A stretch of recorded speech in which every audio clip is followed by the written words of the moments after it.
সবচেয়ে বরকতময় বিয়ে ওই বিয়ে যেই বিয়েতে খরচ কম। শুনতেছেন? হ্যাঁ, আমলের নিয়তে শুনেন। ফাতিমা রাদিয়াল্লাহু তাআলা আনহার সাথে সাইয়েদনা আলীর বিয়ে হলো।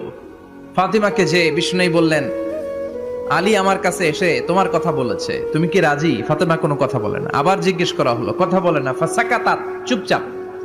তিনবার বিশ্বনবী জিজ্ঞেস করলেন, তিনবারই চুপচাপ। আসুকুতু নিসফুর রিদা, মেয়েদের চুপ থাকা সম্মতির অর্ধেক। জোরে কোন ঠিক কিনা? কি লজ্জাবতী নারী, কিছু বলেই না। তার মানে বাবা যেটা ডিসাইড করবে ওইটাই। ফাতেমার সাথে সাইয়েদনা আলীর বিয়ে হয়ে গেল।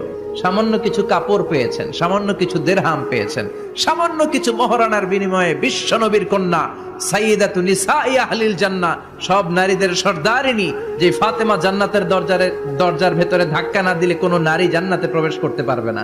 সামান্য কিছু মহরানার বিনিময়ে বিয়ে হয়ে গিয়েছে। সুবহানাল্লাহ।